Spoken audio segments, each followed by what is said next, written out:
విరామం తర్వాత మళ్ళీ పాఠశాలలన్నీ ఓపెన్ చేశారు. అయితే గత సంవత్సరం ఏదైతే ఉందో 2023-24 సంవత్సరానికి సంబంధించి ఏప్రిల్ 23న విద్యా సంస్థలు క్లోజ్ అయినప్పటి నుంచి కూడా నిన్నటి వరకు కూడా హాలిడేస్ ప్రకటించిన విషయం మనకు తెలిసింది. అయితే కొత్త ప్రభుత్వం కొత్త విద్యా సంవత్సరం ఈ రోజు నుంచే మొదలైంది.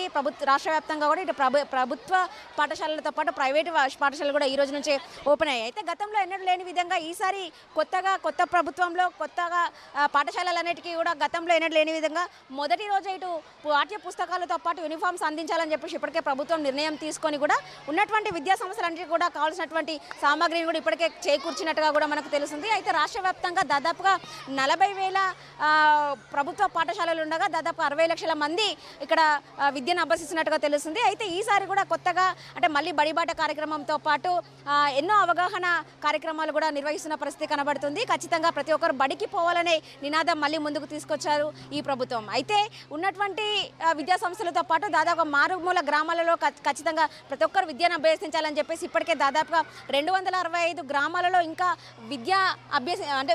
విద్యార్థులకి సరిపోను బడులను ప్రారంభం చేయాలని చెప్పేసి ఇప్పటికే ఉన్నటువంటి కొంతమంది అధికారులు నిర్ణయించినప్పటికీ దాదాపుగా 203 గ్రామాలకి ఖచ్చితంగా మళ్ళీ కొత్త పాఠశాలలు నిర్మించాలని చెప్పేసి ఇప్పటికే అధికారులు సీఎం రేవంత్ రెడ్డికి కూడా సూచించినట్టుగా తెలుస్తుంది.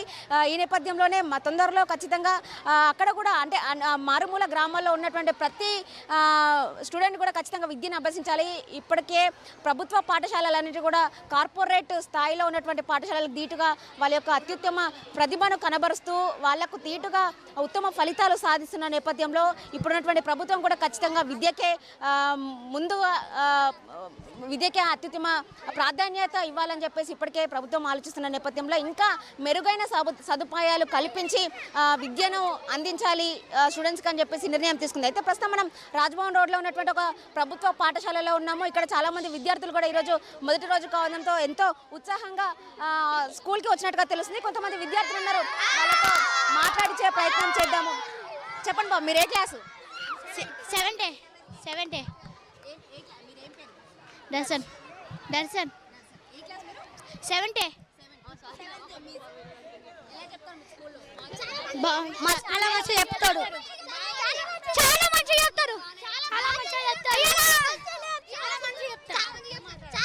డిజిటల్ బోర్డ్స్ కూడా ఉన్నాయి ఇక్కడ. బాగా చెప్తారు ఇక్కడ అందరూ.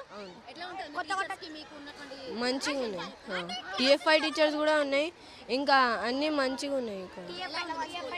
మంచిగా ఉంది, బాగా చెప్తారు.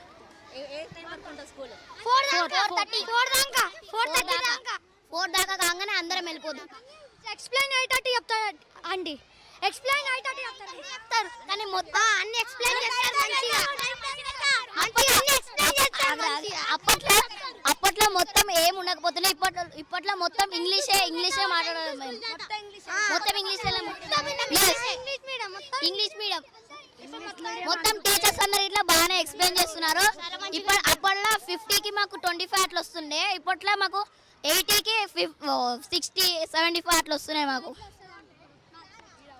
ఇది మొత్తానికి గతంతో పోలీసు అంటే గతంలో తెలుగు మీడియం స్కూల్సే ఉండేవి. ఈ మధ్య ఇంగ్లీష్ మీడియం స్కూల్కి వచ్చినప్పటి నుంచి టీచర్స్ కూడా చాలా బాగా ఎక్స్ప్లెయిన్ చేస్తున్నారని చెప్పేసి స్టూడెంట్స్ కూడా చాలా సంతోషం వ్యక్తం చేసినప్పుడు కనబడుతుంది. అయితే మొత్తానికి ఈసారి నుంచి విద్యకు అత్యున్నత ప్రాధాన్యత ఇవ్వాలని చెప్పేసి ఇటు సర్కార్ కూడా భావిస్తున్న నేపథ్యంలో అందుకు అనుగుణంగానే అరేంజ్మెంట్స్ కూడా చేస్తారని చెప్పేసి మనకు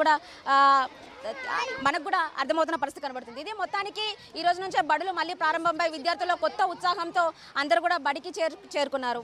కెమెరా పర్సన్ జయంగిర్తో భవిత, న్యూస్ 360 హైదరాబాద్.